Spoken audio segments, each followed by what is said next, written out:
চলে এসো।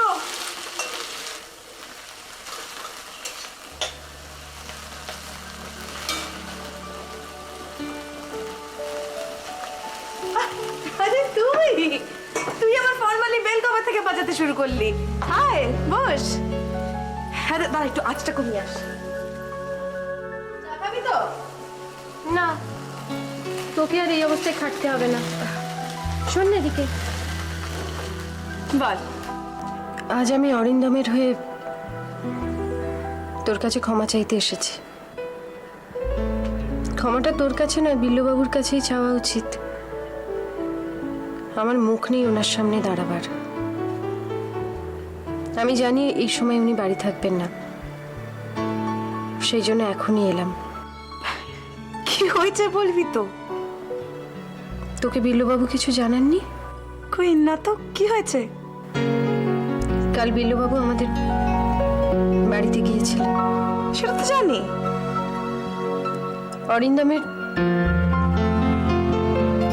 অরিন্দমের একদম পছন্দ নয় যে আমি বুটিকটা করি, সেই জন্য কালকে বিল্লুবাবুকেও যাতা বলেছে বাড়িটা বেগাসে ভরে গেছে। বেগাস? বেগাস বলেছে? কাকে? গৌরবের বাবাকে? আমার কিছু করার ছিল না আসলে। বিল্লুবাবুও চলে এলেন আর আমার মনে হচ্ছে মাটিতে মিশে যায়। ছি ছি ছি ছি, এত লজ্জা করছে আমার। তোর কি বলার আছে? অরিন্দম বাবু তো এভাবেই কথা বলেন। বিল্লুবাবু তোকে কিছু জানাননি? গৌরবের বাবা আমাকে কিছু বলেনি জানিস। ওর যখন খারাপ লাগে না একদম গুটিয়ে যায়। বেগার বলেছে না? কি রে? নাদিয়া প্লিজ। আসলে ওর খুব খারাপ লেগেছে জানিস, খুব খারাপ লেগেছে। আমাকে কেউ কিছু বললে আমি অতটা গায়ে মাখি না। ওর বাবাকে কেউ কিছু বললে আমার খুব গায়ে লাগে।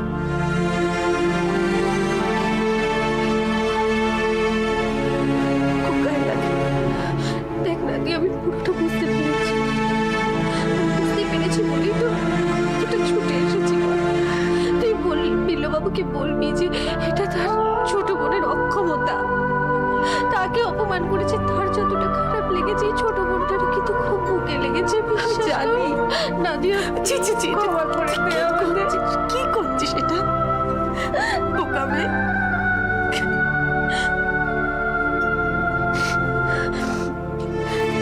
তুই যদি এভাবে আমার কাছে ক্ষমা চাস, আমি তো আরো কেঁদে ফেলবো বলো। আসলে আমার বোনটা না ভীষণ ভালো মানুষ রে, একদম শিব ঠাকুরের মতো। গরিব, টাকা নেই, কিন্তু মনটা খুব ভালো, একেবারে সন্ন্যাসীর মতো। কেউ কিছু বললে ওর সবটা নীলকণ্ঠের মতো গলায় ধারণ করে নেয়। ও তোকে ভুল বুঝবে না, কখনো তোকে ভুল বুঝবে না। বোকাবে, ও তোকে ভুল বুঝবে না, বিশ্বাস করো, তোকে ভুল বুঝবে না। ঠিক আছে বলো, ঠিক আছে। আমি তো তোমাদের চিন্তার কোনো কারণই দেখতে পাচ্ছি না। দীপেশের সঙ্গে আমি কথা বলেছি, আর আমি আজকে সন্ধ্যেবেলায় ওর চেম্বারে যাব। রবি, তুমি আমার সঙ্গে চলো, ডিটেইলে সব কথা জেনে নাও। 2 দিন পরে দেয়ারানির কেমোথেরাপি হবে।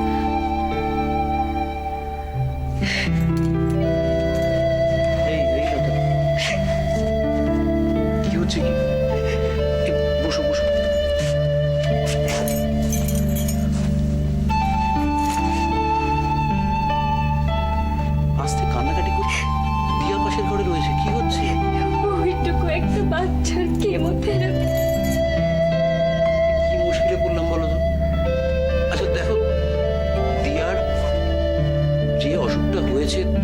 কেমোথেরাপি লাগবে, এটাই চিকিৎসা।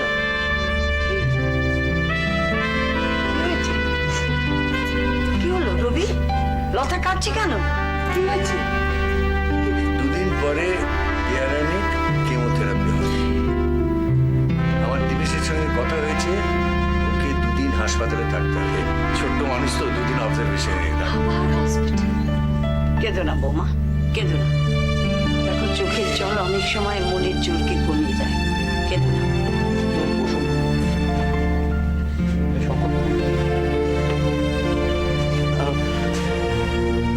বলছিলাম কি, খরচপত্র কিরকম লাগবে একটা আন্দাজ দিতে পারবেন? আন্দাজ কেন, এক্স্যাক্টলি কত লাগবে আমি বলে দিতে পারি। আমার তো দিবেশের সঙ্গে কথা হয়েছে।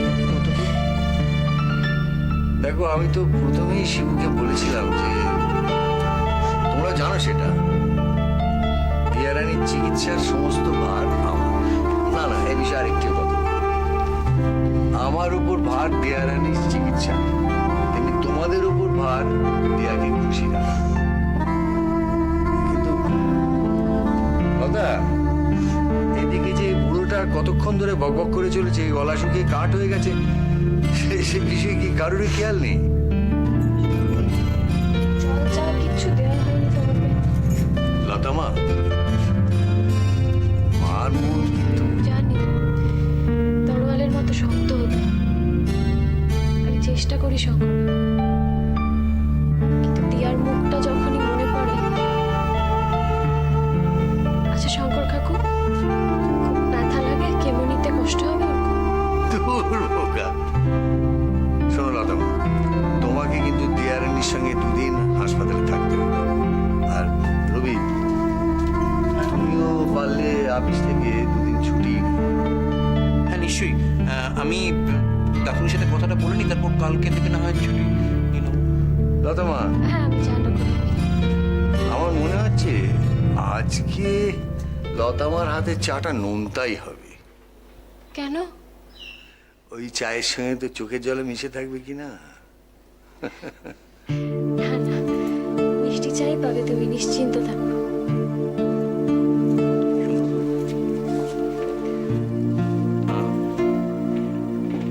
দিয়া কেমো নেওয়ার সময় তুমি থাকবে তো? নিশ্চয়ই। কি এবার কি তুমি? হ্যাঁ, রবির চোখে যেন সেরকম একটা কিরকম। আমি দিয়ার কাছে যাচ্ছি। দিয়া ঘুমিয়ে পড়েছে, তুই বরং রান্না করে যা, গিয়ে দেখ বৌমার কিছু লাগে কিনা।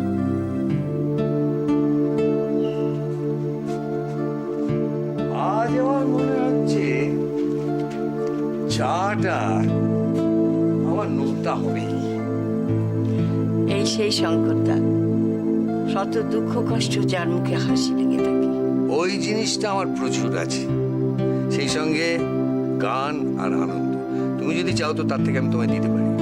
জানো শঙ্করদা, যতবার ভাবি যে এইবার বোধহয় একটু সুখের মুখ দেখব, দুঃখকে ঢেকে বলতে পারবো এবার বিদেয় হতো, কিন্তু ততবারই দেখেছি দুঃখ কষ্ট আরো বেশি করে আমার সংসারে আছড়ে পড়েছে। কেন বারবার এমন হচ্ছে শঙ্করদা? কোন সংসারে দুঃখ নেই বলো তো? এমন সংসার দেখাতে পারো? সব সংসারে আছে। একটা কথা শুধু মনে রাখতে হবে, তুমি দুঃখকে কিভাবে গ্রহণ করছো। রবীন্দ্রনাথের ছেলে যখন মারা যায়, তখন রবীন্দ্রনাথ কিভাবে দুঃখকে অতিক্রম করেছিলেন জানো? গান লিখে। আজ জ্যোৎস্না রাতে সবাই গেছে ঘুমিয়ে, সেই গান তো অমর সৃষ্টি। আমরা সাধারণ মানুষ, কবি সে মন আমরা পাবো কোথায় শঙ্করদা? আমরা দুঃখ কষ্টে কাঁদতে পারি, সুখে পাথর হয়ে যেতে পারি, কিন্তু গান দেখতে পারি না।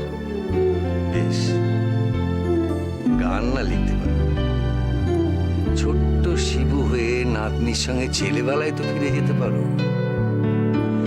তুমি কিন্তু আমার কথা রাখো।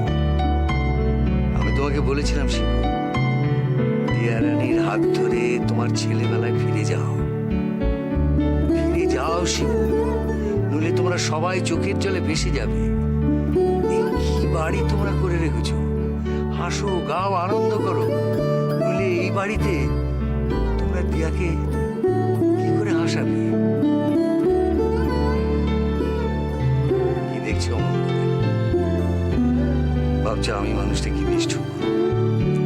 একটা ছোট্ট ফুল যখন শুকিয়ে যাচ্ছে আমি তোমাদের সকলকে হাসতে বলছি। শিবানী, স্বজন হারানোর ব্যথা আমি বুঝি বলি তোমাদের হাসতে বলছি, গাইতে বলছি, আনন্দে ভরে থাকতে বলছি। আনন্দে ভরে থাকো, তারপর দেখি দুঃখ একটা কোন দিক দিয়ে আসে। হাসো, গাও, আনন্দ করো। তোমার এই ছোট্ট দেয়ারানির জন্যই হাসো, নইলে হাজার মাথা কুটলেও তাকে সারাতে পারবে না। সে তাকে সারাতে পারবে না।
দিলাম মিস লীনা? না, আমি আমি ঠিক আপনার কথা শুনতে পাইনি। খুব মন দিয়ে কিছু খুঁজছিলেন তাই না? আমার মাঝে মাঝে কেমন মনে হয় আপনি যেন কি খোঁজেন।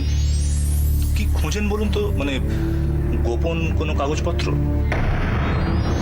মানে? দেখুন মিস লীনা, মিস্টার পটেল একজন বড় বিজনেসম্যান, দেশ বিদেশ জুড়ে ওনার ব্যবসা। আর আপনি হয়তো এটা নিশ্চয়ই জানেন যে ব্যবসার খাতিরে সবসময় সোজা হিসেব রাখা সম্ভব হয় না। জানেন তো নাকি? জানি। গুড। এটা একটা ওপেন সিক্রেট, সবাই জানে। কিন্তু তাই বলে এত খোঁজার কি আছে বলুন তো? আর আপনি ঠিক কি জানতে চান? আপনি কি বলছেন আমি বুঝতে পারছি না। মানে মিস্টার পটেল আপনাকে এত তাড়াতাড়ি এতটা বিশ্বাস কেন করে ফেললেন আমি জানি না। কি জাদু করেছেন বলুন না? নাকি মিস্টার পটেলের বয়স হচ্ছে? কি বলতে চাইছেন আপনি? মানে আপনাকে খুব অচেনা লোকজনদের সঙ্গে দেখা যায়। দেখুন মিস্টার গুপ্তা, আমি কার সাথে থাকবো বা আমার সাথে কারা থাকবে সেটা নিশ্চয়ই আপনার পারমিশন নিয়ে করব না, তাই না? মিস লীনা, ব্যক্তিগত কারণে আপনি যা খুশি তাই করতে পারেন, কিন্তু এই অফিসের গণ্ডির ভেতরে আপনি কার সঙ্গে দেখা করছেন, আপনার সঙ্গে কে দেখা করতে আসছে, সেটা তো আমাকে জানতেই হবে। That is my duty. তাই বুঝি? নিশ্চয়ই। আপনি যেমন মিস্টার পটেলকে জবাব দিতে বাধ্য, আমিও ঠিক তাই। এবার যদি মিস্টার পটেল এসে আমাকে জিজ্ঞেস করেন যে রনি, লীনার সঙ্গে বাইরের কোন লোক অফিসের ভেতর ঢুকেছিল, হ্যাঁ, বা কেন ঢুকেছিল, আমাকে তো তার একটা জবাব দিতে হবে, মানে তাই না? দেখুন, আমার সাথে তো আমার যে কোনো বন্ধু দেখা করতে পারে, তাই না? এই সমস্ত শর্তগুলো তো আমি যখন অফিসে জয়েন করি তখন আমাকে বলা হয়নি। আপনি রাগ করলেন না? মিস্টার পটেলের চোখ আছে মানতে হবে। রত্ন চিনতে উনি ভুল করেননি। আপনাকে না রাখলে বেশ লাগে, কিন্তু মিস লীনা, মিস্টার পটেল কিন্তু কিছুই জানতে পারবেন না। আমি আপনাকে কথা দিচ্ছি, যদি আপনি চান। কি? দেখুন মিস লীনা, এখন তো সবই গিভ অ্যান্ড টেকের যুগ। কিছু দাও, কিছু নাও। আপনি আমায় সঙ্গ দেবেন আর আমি পটেলকে কিছুই বলবো না। সব হিসেব এভাবে বরাবর করা যায় না মিস্টার রনি গুপ্তা। যায় না? কেন যায় না বলুন না, কোন জাদুতে মজিয়েছেন মিস্টার পটেলকে? সবটাই কি স্যার পাবেন, না একটু প্রসাদ আমরাও পেতে পারি?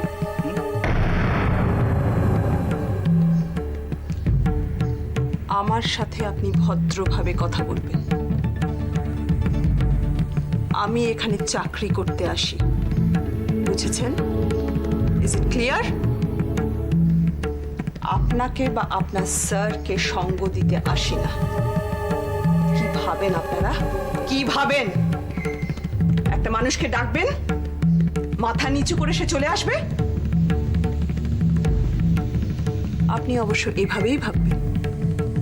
আপনার মতো একজন নীচ প্রকৃতির মানুষ, তার তো নীচ ভাবনা হবেই। একটা কথা বলুন তো, আপনার এত সাহস হলো কি করে আমার সাথে এভাবে ব্যবহার করার? Listen, one phone call to Dubai, আপনার চাকরি কিন্তু বাস! অনেক বলেছেন, অনেক।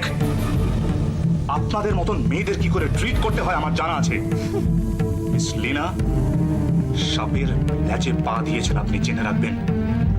আজকের এই অপমানের প্রতিশোধ আমি নেবই।